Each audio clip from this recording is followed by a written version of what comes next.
jede Woche eine Massage. Ich koche fast gar nicht mehr. Für viele Frauen, die das sehen, wird das eine riesige Inspiration sein, sich auch selber zu verwirklichen im Leben. Ich will irgendwann mein eigenes Haus, Wohnung, Immobilie finanzieren. Und dann habe ich mir die Frage gestellt, warum kaufst du das? Für mich oder für die anderen? Ich habe in einer Stadt gewohnt, Detmold, da konnte man einfach kein Geld ausgeben.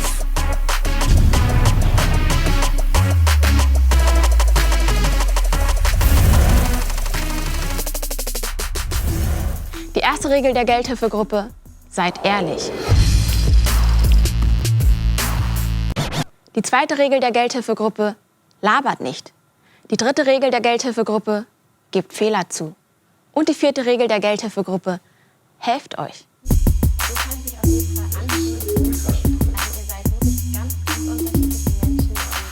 Ich investiere mein Geld und halte das und bin eigentlich relativ cool, wenn die Kurse auch mal fallen.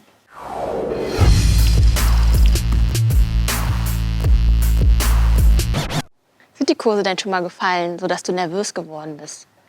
Ich bin nicht nervös geworden, weil ich immer nur Geld investiert habe, wo ich mir gesagt habe, wenn ich das verliere, dann verliere ich es halt. Aber ja, die Kurse fallen und steigen ständig. Also würdest du sagen, dein Tipp ist, genau das Geld zu investieren, wo man damit klarkommen würde, wenn es halt weg wäre? Ja.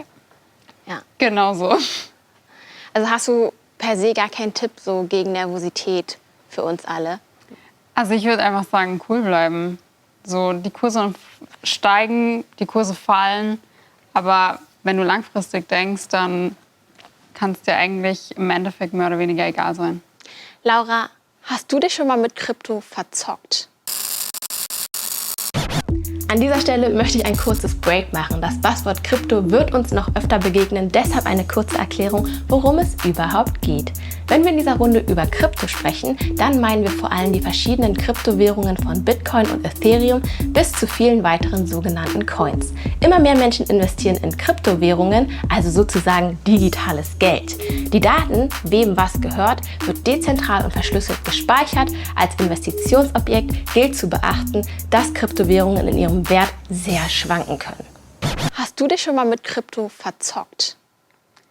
Noch nicht, aber ich habe auch nicht Panikverkäufe gemacht. Das heißt, ich investiere sowieso langfristig. Was machst du noch so außer Krypto? Erzähl mal was von dir. Ich investiere auch in ETFs, in Aktien. Und ja, ich habe mein eigenes Business, mehrere Businesses und wohne in Bali und finanziere mir so das Leben in Bali.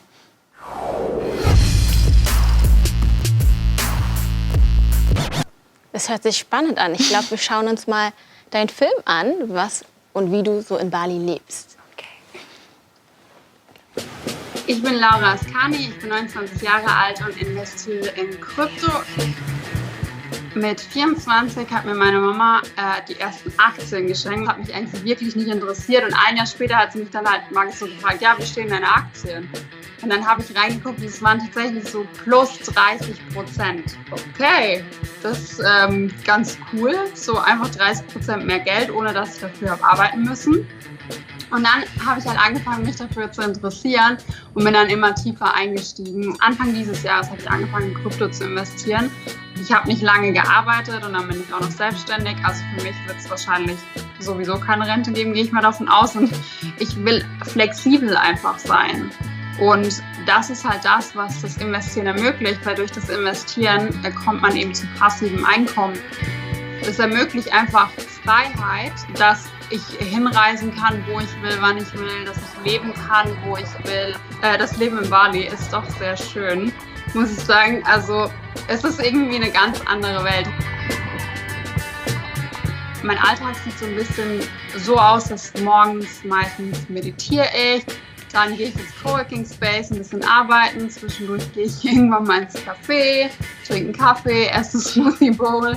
Und ja, dann arbeite ich noch ein bisschen, dann gehe ich vielleicht ins Gym und dann haben wir Dinner und manchmal noch einen Sunset Beach Walk. Also es ist wirklich ein Traum. Wenn ich eins weiß, dass ich auf gar keinen Fall nochmal nach Deutschland zurück will. Jeden Morgen wache ich auf und schreibe in mein Journal, I'm living the dream.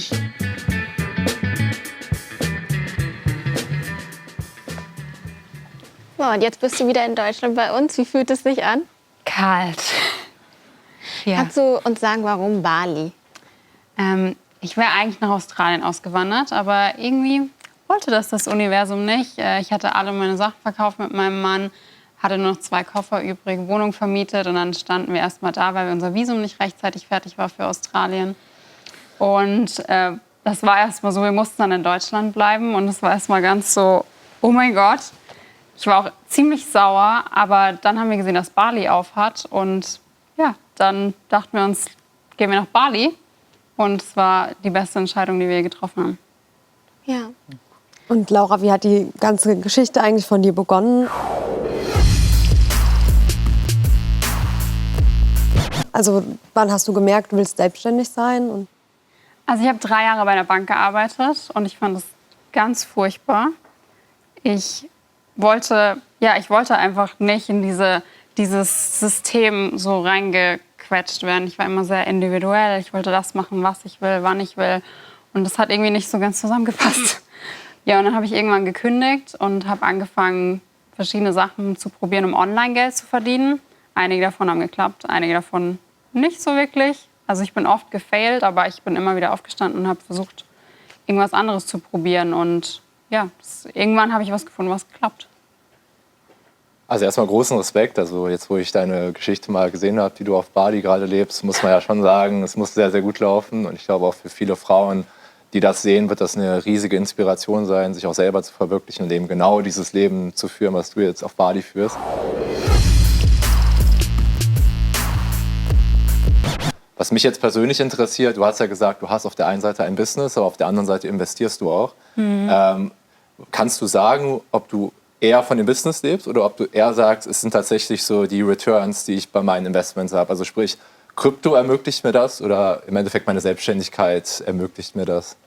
Aktuell die Selbstständigkeit.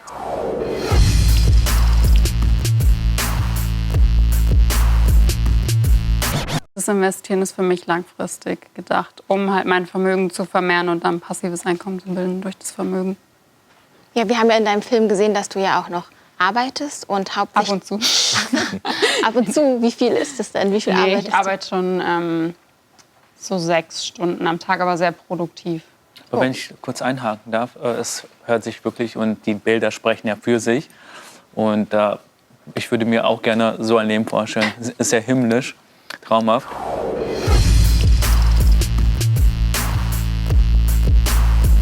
Wenn ich mir das alles angeschaut habe, dich auch ein bisschen angehört habe, ist das wirklich traumhaft. Jeder wünscht sich ja Sonne, Strand und Meer.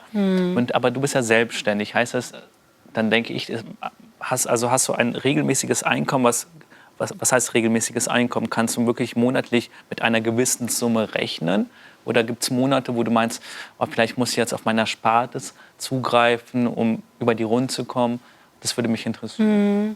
Also Selbstständigkeit ist natürlich immer, du kannst nie mit wirklich einem Einkommen rechnen. Es ist immer ein bisschen Risiko dabei. Aber ja, manche Monate war es auch schon so, dass ich kein planbares Einkommen hatte und halt auf meine Ersparnisse zurückgreifen musste. Aber jetzt die letzten Monate war das immer sehr, sehr relativ stabil, tatsächlich. Und Laura, ist es effektiv teurer, jetzt dein tropisches Paradiesleben in Bali im Vergleich zu Deutschland?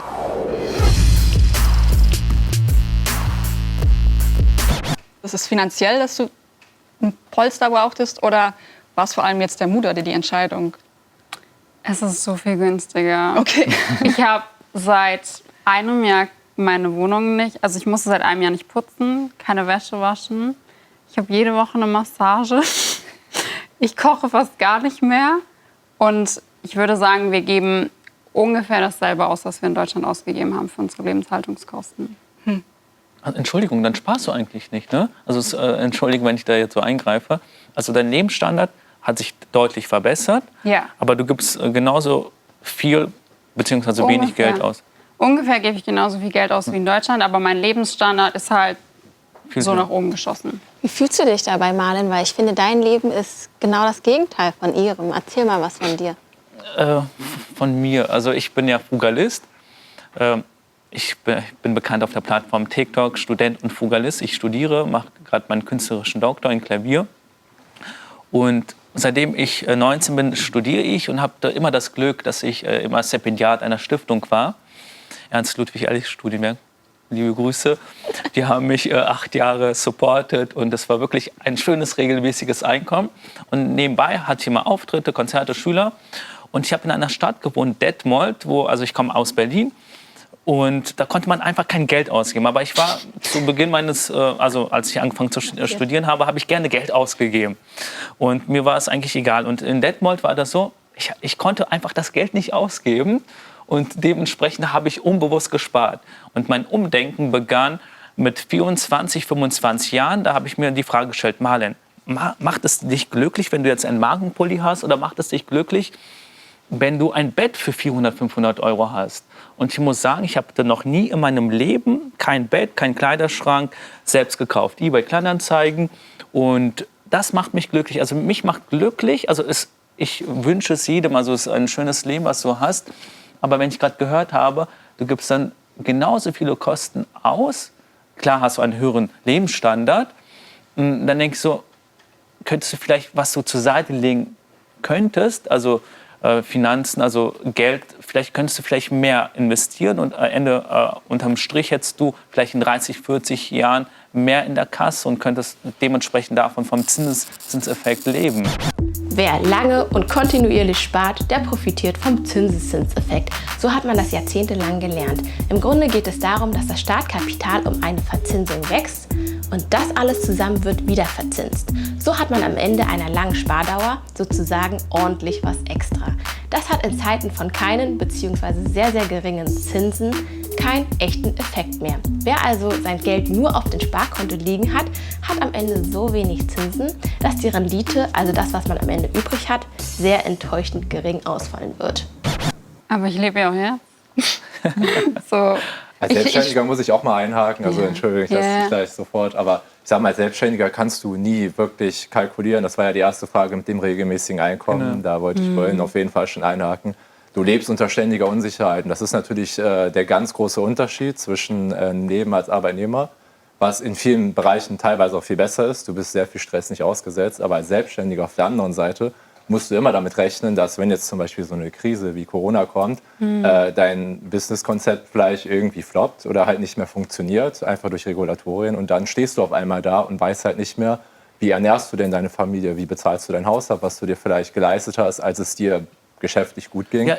Und gerade in dem Bereich, wo du jetzt sagst, möchtest du nicht was zur Seite legen, auf der anderen Seite, wenn wir dann wiederum, ich sag mal, Gewinne schaffen, ja, dann ist es ja nicht so, dass wir die verprassen, sondern wir reinvestieren die in unser Unternehmen. Und manchmal sieht es natürlich irgendwo so aus, wenn man so einen Lifestyle präsentiert, dass dann alles weg ist. Aber ich glaube, jeder Selbstständige, der länger am Markt ist und auch länger so erfolgreich ist wie du jetzt damit, dass du sagst, ich baue meine Lebensgrundlage im Badi auf, der reinvestiert auch in sich und in sein Unternehmen, dass das größer wird. Und ich sag mal, je höher du skalierst mit deinem Unternehmen, umso mehr kommt auch bei herum.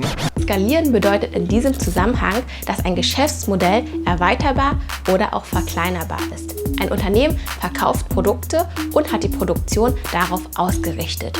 Wenn das Geschäftsmodell skalierbar ist, dann kann auf eine höhere Nachfrage reagiert werden. Die Produktion wird erhöht, es werden mehr Produkte verkauft, das Unternehmen hat mehr Umsatz. Ja, und ich sag mal, irgendwo kann dein Lebensstandard nicht noch so viel mehr höher werden, dass das Geld, was du quasi extra aus dem Unternehmen erwirtschaftest, dass das dann spürbar für dich ist. Also ich glaube, so ist mein Gefühl zumindest, du lebst dein Leben in jungen Jahren, bist trotzdem erfolgreich und legst aber auch trotzdem was weg, was sie ja tut mit ETFs und Krypto. Ja, ich stimme mit dir in allen Bereichen überein. Auch was du gesagt hast, als Selbstständiger weiß man eben ja nicht, wie viel du am nächsten Monat hast. Und aus dieser Sicht würde ich da ein bisschen vielleicht mehr zur Seite legen. Aber mir geht es einfach, vielleicht haben wir einfach verschiedene Lebensweisen und keines richtig und keines falsch. Das muss ja jedem selbst überlassen. Und zu deiner Frage, wenn ich kurz beantworten darf, ist, dass für mich ist Geld natürlich wichtig. Ich persönlich respektiere auch Geld, entschuldigt, wenn ich so offen bin, wie Menschen. Und wenn ich das Geld nicht respektieren sollte, dann würde das Geld mich auch nicht zurückrespektieren. Und dementsprechend hätte ich dann weniger und für mich, also ich muss sagen, mich macht Konsum einfach nicht glücklich. Also vor 5 Jahren habe ich mir die Frage gestellt, Marlen, warum kaufst du dir Markenklamotten? Ich habe mir damals wirklich eine Jeans mal für 120 €, das ist vielleicht für viele auch nichts, es gibt Leute, die 500 € ausgeben, aber für mich war das so viel Geld. 120 € für ein Kleidungsstück ist für mich auch viel Geld. Ja. Und dann habe ich mir die Frage gestellt, warum kaufst du das? Für mich oder für die anderen? Und ich war so ein Mensch, ich habe nach Anerkennung wahrscheinlich gesucht und auch dann dadurch bekommen. Und dann dachte ich mir, Marlen, nein, das machst du nicht mehr. Wenn diese Mitmenschen sich von dir abwenden, dann ist das umso besser. Und seitdem, also natürlich habe ich noch Klamotten vor 5, 6 Jahren, die passen immer noch. Aber ich kaufe, seit 4 Jahren war ich nicht shoppen. Das heißt, ich habe früher sehr viel eingekauft. Und, ja. Du hast dein Leben umgestellt komplett und bist Frugalist. Und wie das so aussieht in deinem Leben, das schauen wir uns auch gleich an. Mein Name ist Marlen Malayev, bin 29 Jahre alt und mache momentan mein Konzertexamen in Halle. Ich habe davor Bachelor Master in Klavier und Klavierpädagogik studiert und bin seit 5, 6 Jahren Fugalist. Viele denken, es ist ein Studiengang, wenn die mich hören. Nein, es ist eine Lebensweise, besser gesagt. Es ist vergleichbar auch mit dem Minimalismus. Bei Fugalisten ist es so, dass sie, was sie sparen, einfach investieren. Ich könnte mir eine teure Wohnung leisten, aber momentan bin ich in meiner WG sehr zufrieden, habe hier ein Hochbett, sind 15 Quadratmeter und das restliche Geld, was ich im Monat zur Verfügung habe, kann ich zur Seite legen. Und das Wort gönnen mag ich nicht, weil das heißt, ich gönne mir eigentlich nie was. Also wenn ich eine schöne Speise esse, die ich mir selbst zubereitet habe, ist es gönnen. Oder wenn ich einen schönen Erlebnistag mit meinen Geschwistern habe, ist das für mich gönnen. TikTok habe ich im Dezember 2020 begonnen, als komplett die ganzen Konzerte abgesagt wurden. Und ich dachte, ich mache jetzt 1, 2 Videos ohne welche Hintergedanken. Ich wollte einfach den Leuten einfach zeigen, was ich so esse und was es gekostet hat. Als Studentenfugalist habe ich mir heute eine Tagliatelle-Pasta für 1,19 € gezaubert. Im Restaurant würde so eine Pasta für mich einfach unerschwinglich sein. Ich glaube um die 10, 12 €, oder? Und jetzt auf sparsamen Ehrenbruder oder Ehrenschwesters Küssen und Herzen drücken. Also bei den Fugalisten ist es ja so, dass man mit 40, 50 Jahren in Rente geht. Mein Ziel ist es nicht, irgendwann mit der Arbeit aufzuhören, sondern ich will mir meine Arbeit ja aussuchen. Mir macht ja Spaß, mein Beruf. Ich will mein Leben lang Konzerte geben. Ich habe das Gefühl, nicht auf etwas zu verzichten momentan. Aber natürlich würde es schön sein, jetzt in meinem Alter in einer eigenen Wohnung zu leben, beziehungsweise jetzt mit meiner Partnerin zusammenzuziehen. Und das fehlt mir momentan.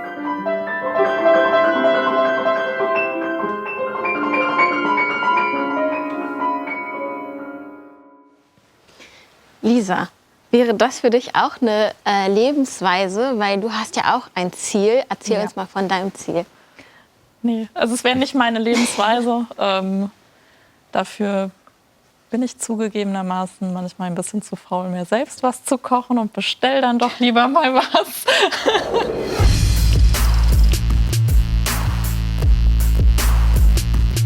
Unser Ziel, also von meinem Mann und von mir, ist es im Moment, eine Immobilie zu finden. Wir leben hier im Rhein-Main-Gebiet, da ist es nicht ganz so einfach, etwas Bezahlbares zu finden. Also Wohnungen, die einigermaßen schön sind und jetzt nicht unbedingt, also es kommt jetzt natürlich auch wieder auf die Definition von schön an, aber ja, die gehen bei 350 aufwärts los. Und auch wenn die Zinssituation im Moment sehr gut ist, weiß ich ja nicht, wenn in 10 Jahren oder in 15 Jahren die Zinsbindung ausläuft, vor was für einer Summe ich dann noch stehe, wenn ich mir ein Haus für 600.000 oder 800.000 € kaufe. Weil wenn die Zinssituation dann in 10 bis 15 Jahren höher ist und ich immer noch auf einer Restschuld von 400.000 € sitze, ist mir damit auch nicht geholfen. Okay, also euer Ziel ist es, ein Eigenheim zu kaufen, Genau. egal ob Haus oder Wohnung und das hier im Rhein-Main-Gebiet. Ja. Und den Kompromiss, woanders hinzuziehen, wo es günstiger ist, der geht für dich nicht. Nein, nein, absolut nicht. Bali vielleicht? Ja, vielleicht.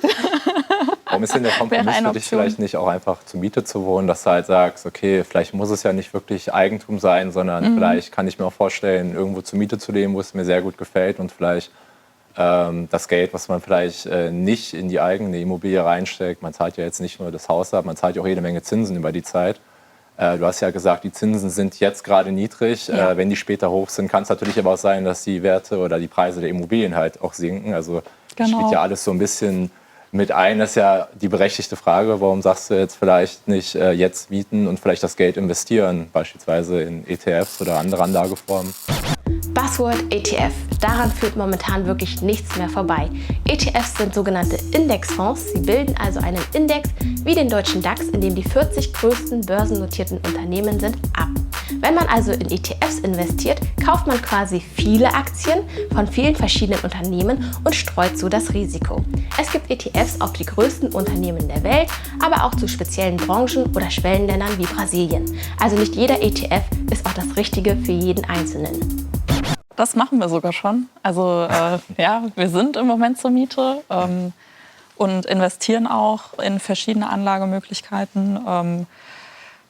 Aber ich will irgendwann mein eigenes Haus, Wohnung, Immobilie finanzieren und selbst abbezahlen, anstatt eben die Immobilie von einem Dritten abzubezahlen. Und wenn man dann auch noch mal überlegt, man möchte eventuell bald Kinder haben und wenn die Kinder dann irgendwann so weit sind, auch eventuell ein Eigenheim beziehen zu wollen und wir dann nicht mehr sind, dann kann man das Ganze auch eben vererben. Also auch auf sehr lange Frist gedacht, auch noch mal eine gute Investition. Und ich finde, um Lisa auch besser verstehen zu können, müssen wir auch ihren Film anschauen. Mein Name ist Lisa Laufenberg, ich bin 26 Jahre alt und mein Mann und ich haben vor, eine Immobilie zu kaufen. Entweder eine Eigentumswohnung, je nachdem mit oder ohne Garten, auf jeden Fall mit Balkon, dass man ein bisschen frische Luft schnappen kann, aber auch ein Haus wäre denkbar. Wir haben gesagt, bis zu 400.000, dann muss aber alles passen und wir würden dann eine Vollfinanzierung machen und Nebenkosten selbst abdecken. Im Moment gibt es eben nur Häuser über 500.000 Euro. Es sind dann meistens sanierungs- oder renovierungsbedürftige Häuser, wo eben nochmal um die 200.000 bis 300.000 Euro reingesteckt werden muss.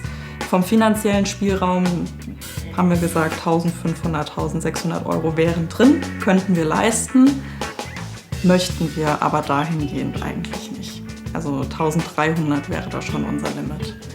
Wir wollen ungern hier weg, eben weil die Familie hier ist, weil die Freunde auch alle hier sind. Man weiß, man verdient ziemlich gut und dann denkt man sich, okay, ich kann mir das trotzdem noch nicht leisten. Also zum Beispiel ein Haus für 800.000 Euro und ich will es mir auch gar nicht leisten, weil für mich die Preise einfach viel zu teuer sind oder überteuert sind. Abgesehen davon will ich auch später, wenn ich mal in Rente gehen muss, keine Miete mehr zahlen. Denn das ist schon ein großer Brocken, der da immer auf einen zukommt. Und man weiß auch gar nicht, ob man sich in 50 Jahren überhaupt diese Mietpreise noch leisten kann, wenn man in die Rente geht. Und es ist auch immer schön, wenn man den Kindern irgendwann mal was vererben kann. Ja, Lisa, wie fühlst du dich dabei, dass du ja eigentlich weißt, dass du und dein Mann gut verdienen, aber ihr euch eigentlich trotzdem kein Eigenheim zu den Preisen leisten könnt? Es ist zwiegespalten, weil ich mir dann auch denke, okay, ich möchte jetzt auch kein Haus für 800.000 Euro, also wenn man sich das mal überlegt, das ist fast 1 Million. Ja. Für 1 Million hätte man vor 15 Jahren wahrscheinlich noch irgendwo eine Villa kaufen können. Und jetzt bekommt man ein Reihenhaus mit einem Hasenstallgarten, mehr oder weniger. Ja, da bin ich eigentlich auch nicht zu bereit, so viel dafür zu zahlen.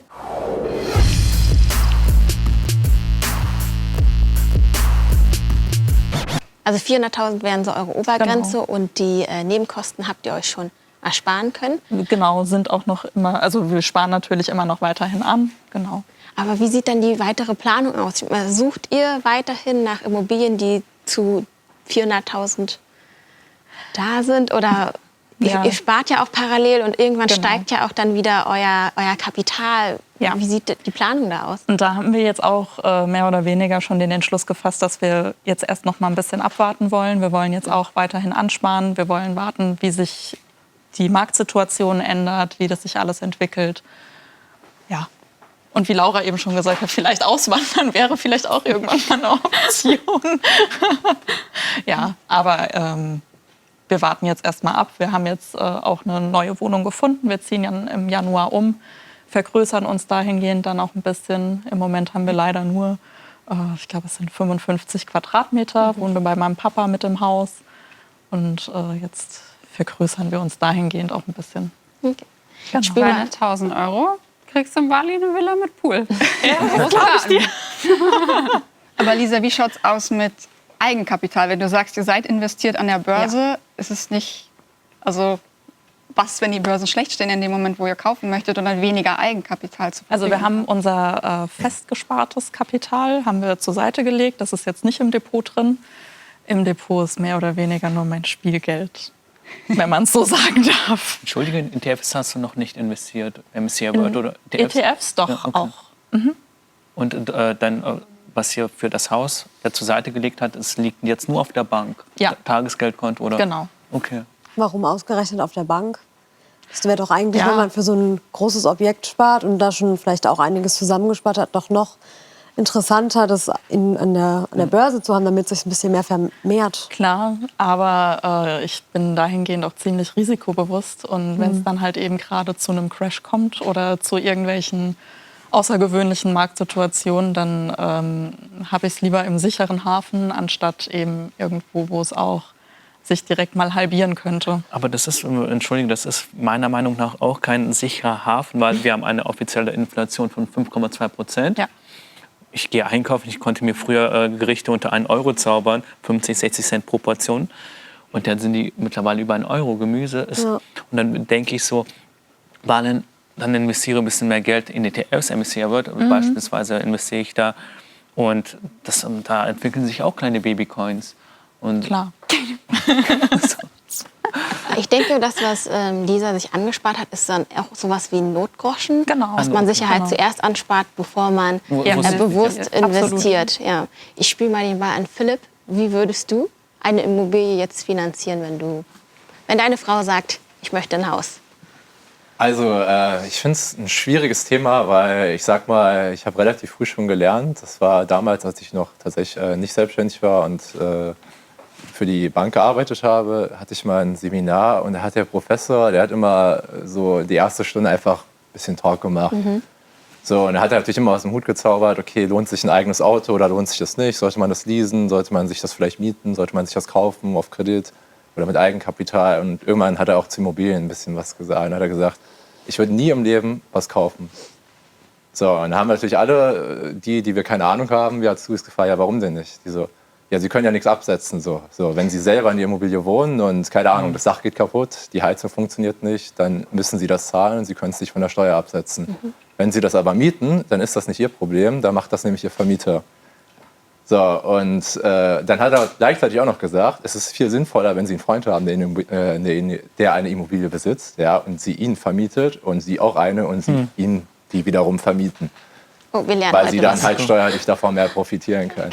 Klingt grundsätzlich schlau, so in der Theorie. Wie oft das aber in der Realität vorkommt, ist natürlich immer ein bisschen schwierig. Muss persönlich aber sagen, ich bin großer Fan von Mieten, einfach weil ich ähnlich wie Laura mir das immer denke, ich weiß nicht, wie lange ich an einem Ort bleiben möchte und gerade die Selbstständigkeit hat mir halt das Lebensgefühl gegeben, was ich halt damals in meinem Angestellten-Dasein halt nicht hatte, dass ich frei bin, dass ich quasi arbeiten kann, wo ich möchte, wann ich möchte, dass ich keine fixen Zeiten habe, außer die ich mir selber setze. Und die sind häufig länger, als wenn ich angestellt wäre. Also ich arbeite jetzt mehr als vorher, aber ich weiß immer, ich muss es gerade nicht. Ich habe immer die Freiheit zu sagen, boah, nee, jetzt geht es mir halt irgendwie nicht gut, jetzt will ich vielleicht gerade ins Fitnessstudio, dann gehe ich da einfach hin und da ist dann kein Chef, der sagt so, nee, Sie müssen hier sitzen bleiben an diesem Computer, sonst kriegen Sie eine Abmahnung. So, und deswegen behalte ich mir das so ein bisschen vor zu sagen, ich lege mein Geld lieber in alternative Anlagen an und habe dann für später halt die Option und würde vielleicht in dem Alter, wo ich jetzt vielleicht noch sage, ich will jetzt vielleicht nicht unbedingt sesshaft werden, will vielleicht noch ein bisschen was erleben, auch die Möglichkeit haben, vielleicht mal nach Bali zu gehen, vielleicht mal nach Dubai, ja, vielleicht mal nach Australien, wer weiß, vielleicht mal eine Zeit lang in Los Angeles leben, so einfach mal um, ja, ich sag mal, das Leben zu erfahren.